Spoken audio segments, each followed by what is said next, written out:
If you were around during the 2010s, chances are that you stumbled upon or saw an ad for one of those sketchy websites, boasting to have a large catalog of supposedly free games, most of which utilized copyrighted characters. Naturally, Mario and countless other Nintendo IPs are frequently subject to this. Even in spite of Nintendo's quick action to squash these sites, it's like decapitating a hydra. 2 more heads will inevitably sprout back. Because of this, those sites back then were regularly used by kids, like me, for playing 1 or 2 games with our favorite characters sloppily plastered over them to kill some time. And aside from that, these games, to my knowledge, are not actively sought after once you've gotten a taste of them. After all, a large majority of them were bad, had some kind of complementary malware, or oftentimes both. I was no exception to this. Despite being not so bright as a kid, I had played enough Mario games to piece together that the crap I was playing was exactly that. Crap. Now, even with that said, there was one game that didn't fit that category. Detective Mario.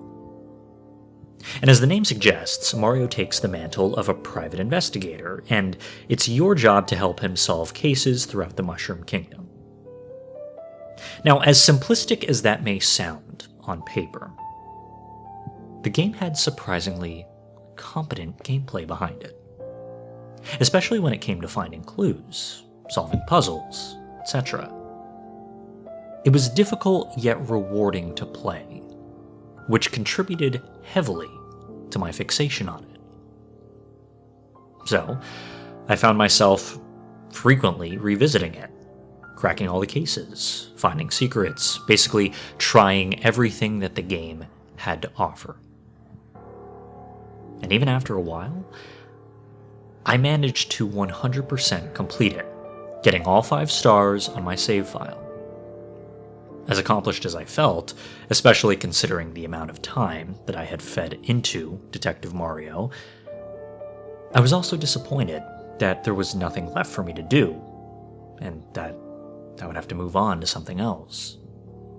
It didn't help that the odds of finding a game on one of those sites that could match that level of quality were slim to none, exponentially low. Before I could start my search, though, I remembered something in the game that I had missed. Let me give you a little bit of context. Detective Mario has different open areas that you can point and click through, one of which being Toad Town. And every house there, whether right off the bat or during a later portion of the game, you could enter. You could talk to the toads, get cases from them, find Easter eggs. I mean, you get the gist. There was one house, however, that was an exception to this. 314. Anytime I tried to click on the door of that house, all I could do was knock on it. So I kept knocking. And I found that if I did that for long enough, the faint voice of a female toad could occasionally be heard barking at me to either get lost or beat it. In retrospect, this could have just been the developer's way of telling me that this house was inaccessible. Although 10-year-old me always found it peculiar that every house in this area could be entered in some way, except for this one. So I found myself going back there at multiple points in the game, checking if I could go inside 314 after completing certain cases, like with other locked houses. This was not the case. I never got to see the inside of that house, nor satisfy my curiosity. But now that I beat the entire game, though, I thought that I might as well give the house at least one more try. So, I took a pipe to Toad Town, followed the street down to 314, and clicked on the door. And to my surprise, it opened, and the screen faded to black, accompanied by the sound of Mario walking inside. I mean, I was ecstatic. I could finally put to rest what had been nagging me in the back of my mind for so long now. Before I could think another thought, though, the sound of a flame being lit played, followed by the screen fading back to show a green toad holding a fire flower in one hand with the other tightly clenched, her face full of disdain. She threw a fireball clean at Mario, who promptly dodged it. Before he could react further, though, the toad grabbed him by the collar and slammed him against the wall. I told you again and again, stay away from me, and stay away from my house. Haven't you taken enough? You turned the whole town against me, so what now, huh? Came to finish the job? What are you waiting for then, coward? Try me. Her name was Marion, and boy was she pissed. Tears streamed down her face like a river as she held a fireball close up to Mario's face, nearly scorching him. Before he could fry, however, Mario swiftly unlatched Marion's hand from his collar and pushed her gently to the floor. He started talking in gibberish, as always, all while Marion stared daggers at him. You have the gall to play dumb with me after you killed my sister? You slimy... She tried to get back up and lunge at him again, but Mario placed a firm hand on her shoulder, talking some more. Marion harshly moved his hand off, however, before he could finish.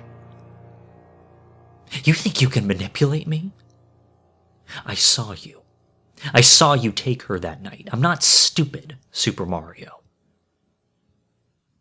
12:45, May 18th. Does that ring a bell, you filth?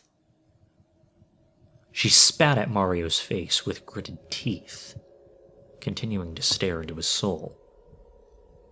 Mario calmly wiped the spit away, trying to reason with her. You think your brother's word means anything to me? You think the word of anyone you've got wrapped around that fat finger of yours means anything to me? She stood up, clenching her fists and yelling in his face as a vein protruded from her forehead. Mario began to sweat, stumbling over his incoherent words as he tried to explain further, and once again Mario was cut off, this time by Marion's chuckling. Oh, what does it matter now? Fine, I'll humor you. She slumped over to a nearby dresser and pulled out a missing flyer, one that she tore the edges off of, only leaving the picture of her sister intact. She carelessly tossed it at Mario's face, who caught it in his hand. Let's say you're telling the truth. Bring me her body and whoever impersonated you. If you don't and still come back here, consider that the last mistake you'll ever make. Mario looked down at the picture, then back at Marion, sheepishly nodding his head. She could only grunt in response, still scowling. As Mario turned around and went to the door, Marion said one last thing. Oh, and one more thing. Mario turned around and Marion was close to him, holding up another fireball. If you even think of trying anything funny, I'll know. Maybe that sounds like an empty threat to you, but believe me, I will know. Without another word, Marion led Mario out of her house and slammed the door behind him. Needless to say, I was astonished. Whatever I was expecting to see in that house didn't hold a candle to that, not even close. And what was really stewing in my mind after that was the drastic change of tone. Despite this game being about Mario pursuing detective work, the darkest it ever got was kidnappings that, as you'd expect, never ended in death or any kind of injury, really.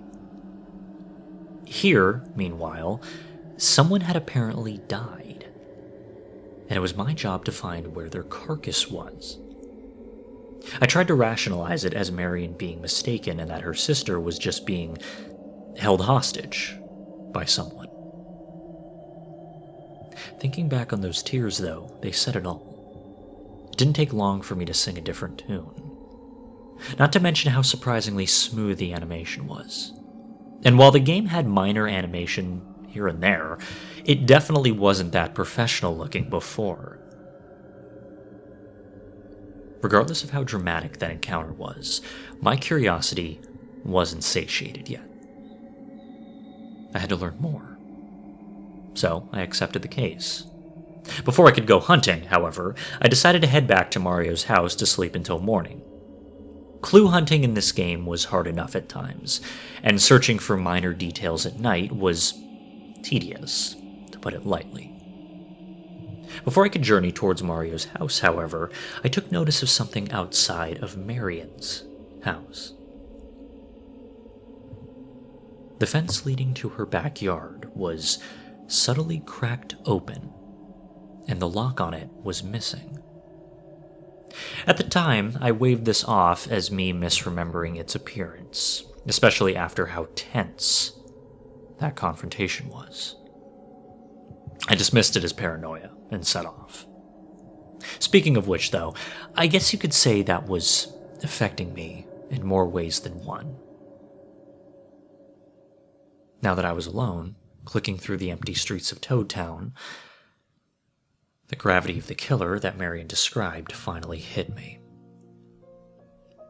The idea of a threat like that, hiding somewhere in the town, with the guise of Mario, kind of creeped me out. My imagination was quick to go to work on what he could potentially look like when I inevitably met him. And even though I wasn't going to see him so soon, I could piece together just fine that Mario would meet him face to face sooner rather than later. When I arrived at his house, I went through the door, and the usual animation of Mario taking off his detective uniform and getting into bed played. Instead of cutting to the morning like it should have after Mario dozed off, however, it stayed on that black screen. I was confused, although it didn't take me long to notice the faint noises playing in the background. Initially, I couldn't make out what they were until I paid closer attention. They were the sound effects that play during lockpicking minigames. They cycled for a couple seconds before ending abruptly, followed by the sound that plays when you open windows. After that, I was in the bedroom during the morning. Before I even thought about going back to the town, I checked to see if the window was open or tampered with. Thankfully, it wasn't, although I was sure to check the lock as well. Same story.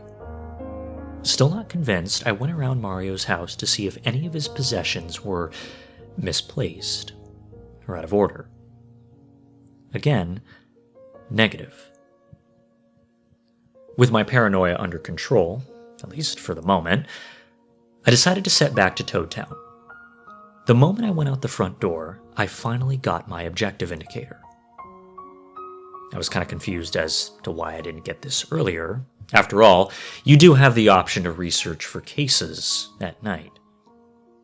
Either way, the indicator implored me to go to Mushroom Park and question some of the residents on if they had witnessed the incident.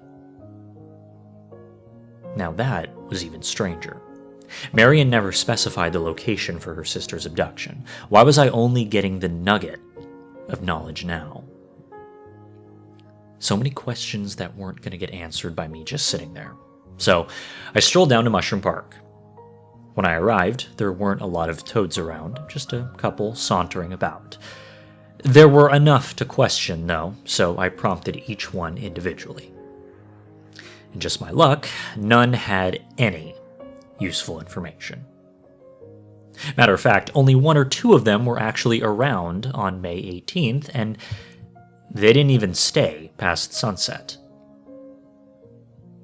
Stumped, I wandered aimlessly around the park until I noticed a security camera on one of the shop buildings nearby. I groaned, knowing this meant that a security feed minigame was in the cards now. And as decent as I was at the game, those always tricked me, thanks to how aware you have to be of subtle details. Regardless, I sucked it up and entered the shop, showing the clerk at the counter my badge and asking to see the cameras in the back. He complied, and the minigame started, with Mario sitting at a desk and looking at the computer as usual. Like before, there were multiple timestamps I could scroll through with 4 different cameras to inspect. And luckily, I already know that the time the abduction took place, so I clicked on 12. After fast-forwarding for half a minute, I could see 2 toads walking into view on the second camera, Marion and her sister. While the cameras in the game lacked color, I figured out it was them by Marion's hairstyle. They were holding ice cream cones, chatting it up before sitting down on a nearby bench. I only had to speed up the footage for a couple of seconds before a familiar gloved hand emerged from the darkness and seized Marion's sister from the neck, yanked her out of her seat. She could only let out a brief cry before disappearing with the hand back into the darkness. Mortified, Marion ran off-screen and hit a question block. She sprinted back with a fire flower, using it to light her way as she pursued the assailant into the night. I watched for a bit longer, however, and Marion never came back. Like before, I was astounded. In case things weren't bleak enough already, this just hammered another nail into the coffin. Once again, the animation was still very smooth, making my viewing of the whole incident all the more uncomfortable. Just to be safe, I checked the other cameras and surfed through the different timestamps, only to find nothing else of note. With the information from the cameras in hand, I pocketed the drives for the video feed in my inventory and left the shop. Next step was to scout out the area that I saw the abduction play out in, something that didn't take particularly long. The used question block was a dead giveaway, helped by the fact that I had seen it there before and pondered why it was empty. So many little details that I had glossed over during various playthroughs were now getting roped into all of this. A few yards away from the bench that Marion and her sister sat at was a large metal gate, closed with a chain and padlock. I had also seen this before, although I assumed it was just a background detail, since I couldn't interact with it. Now I could, though, with a prompt hovering above to pick the lock. The lockpicking minigame was dirt easy, especially compared to the hoops I had to jump through during prior cases. The gate creaked open, revealing a path through an alleyway that connected to a large area, one that I couldn't get the layout for on my map. It consisted mainly of abandoned and unkempt buildings, a stark contrast to how neat and tidy the rest of Toad Town was. Most of the buildings were unenterable, and the ones that were contained nothing of use. Just empty, dirty spaces with the occasional hole in the wall or ceiling. After sleuthing around for a while, I reached the final building that I could enter, a department store positioned at the very back of the area. The front offered nothing of note, but the back area was a different story. The center floorboards had been torn out, revealing uneven dirt underneath that I could interact with. You need a shovel. A chill ran up my spine. I didn't need to be a rocket scientist to figure out what was underneath that dirt. I considered clicking off the tab at that point. Did I really want to see what came next? Despite how out of sync everything was up to this point, I never saw anything graphic. This, however, was a completely different ballgame. And honestly, I didn't think I could stomach seeing whatever was beneath that dirt, especially at my age. And yet, despite every rational thought telling me to stop, curiosity had its claws on me. I had to see this to its very end, no matter what I saw. I went around the rest of the department store and checked some corners of the area that I hadn't before. To my lack of surprise, no shovel in sight. So I backtracked to the park and headed towards the left side, where I had previously seen a landscaping shed during some of my prior visits. It was still there, with a toad wearing a sun hat next to it, tending to the shrubbery. I asked him if he could unlock the shed and let me borrow a shovel. The great Super Mario wants me to lend him one of my tools? He let out a brief belly laugh. For 20 coins, sure. He wore a shit-eating grin and held his hand out. Just my luck, an asshole toad. I coughed up the 20 coins and he took the keyring from his belt, opening the shed. Pleasure doing business with you, he chuckled. I could only roll my eyes and put the shovel in my inventory. By the time I ventured back towards the department store, the sun had already begun to set. That definitely was faster than a normal day cycle, as if the game knew what I was about to do. Anticipation gripped my heart the closer and closer I grew to the store, until eventually I was back where I started. There was nothing left to do but do it. So with a deep breath, I clicked on the dirt and the screen faded to black. Mario could be heard digging for at least a couple of seconds, not making a sound the entire time. When he finished digging, he dropped the shovel to the ground with a loud clang, still not saying a word. The screen faded to black, revealing that the camera had changed to his point of view as he looked down at the hole he dug. Marion's sister was there all right. Brutalized. One of her eyes was bulging and slightly rolled back, while the other had been violently yanked out, leaving a small, vacant, black pit. 2 stab wounds were present on her body, one to the neck and the other to the abdomen. They were surprisingly clean stabs too, done with utmost surgical precision. The worst part is that she had been crying. You could still see it on her face, because those stab wounds wouldn't be enough to kill her instantly. All that blood in her makeshift grave only led me in one direction. To top it all off, the image was caked in this oversaturated orange that made it all even worse. I thought I was going to be sick looking at that, like I was going to shield my eyes or close out the computer, but no. I felt sad looking at her. This girl clearly meant a lot to Marion. Her dialogue in that earlier scene was proof of that. And now here she was, dead at Mario's feet, far too late to do anything for her. I knew that this was just a video game. Hell, that none of these events even happened in the official games that this one was based on.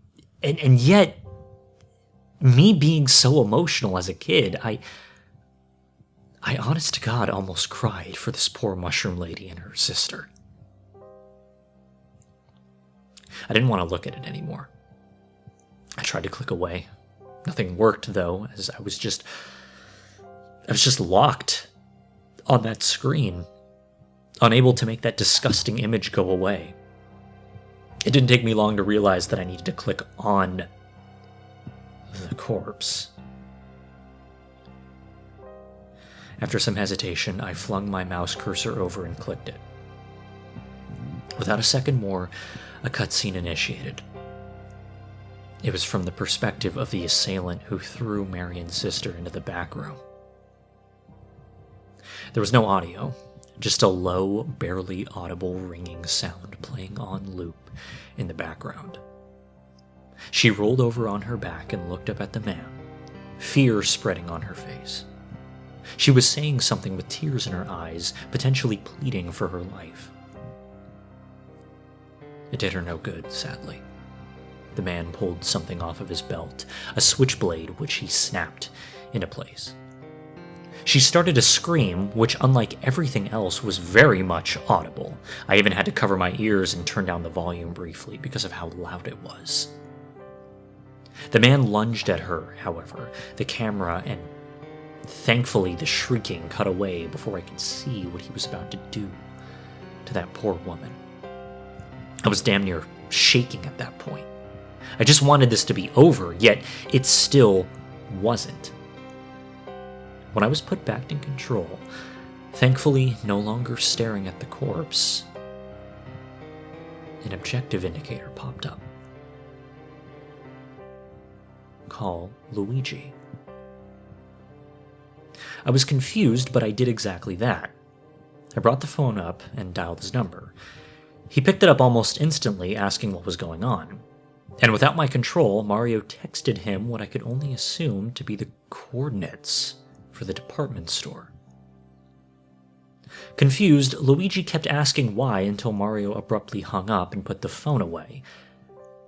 It was now dark outside, and rain started to fall, leaving me in that dark, derelict back room with a corpse beneath me. All I could do was think now, why did I have to call him? Anytime I found a kidnapping victim in this game, I would call in an ambulance to have them taken care of. Wouldn't that be the scenario here? In any case, I hoped that upon Luigi's arrival that we could figure out together who did this. Lock them up, throw away the key. I guess my rush of emotions blinded me to all the numerous red flags waving in my face. Luigi arrived a couple seconds later, calling out for Mario in the alleyway. I rushed outside. Luigi was standing a few feet away, holding a flashlight and umbrella. It was pouring out, with the ground completely soaked. Luigi asked Mario what was wrong. No response. The two were just in deafening silence among the downpour. Mario? Luigi asked, with an actual voice line as opposed to just a text box. The first instance of voice acting in this whole game. Without a second more of hesitation, Mario pulled that same switchblade out of his pocket and charged at Luigi, stabbing him multiple times in the neck and chest.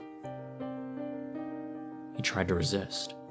He pleaded with Mario, begged for him to stop, screamed as loud as he could. His brother never let up, however, and nobody came to his rescue. I looked away from the computer screen and turned down the volume some more, unable to handle Luigi's desperate cries and the sounds of his flesh ripping. It sounded almost as soon as it began that Luigi laid limp on the ground, wheezing softly as he gurgled on the blood that had flooded in his throat. Mario calmly put the switchblade back into his pocket and grabbed Luigi, chucking him into a nearby dumpster. He was still very much alive, just not for much longer. Another objective indicator popped up. Go home. Still shaking like a leaf, I found the nearest warp pipe and took it back to Mario's house, praying that this would end soon. Mario walked inside, closing the door behind him. I couldn't control him anymore. He went into the kitchen. He opened his bag and took out the drives for the video feed, cramming them into the microwave and setting the timer as high as it could go. He left the bag in the kitchen and walked down the hallway. I could faintly hear the drive's short circuit in the background. He approached the bathroom door. However, before he could take a step inside, he heard something from the bedroom. He peeked past the door and took notice of a closet in the bedroom that had its doors creaked open. Alongside a chair on its side lying on the floor.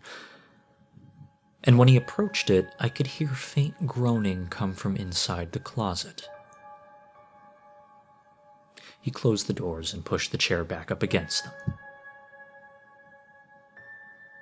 After that, he walked into the bathroom and started to calmly wash the blood off of himself, giving me a good look at him in the mirror.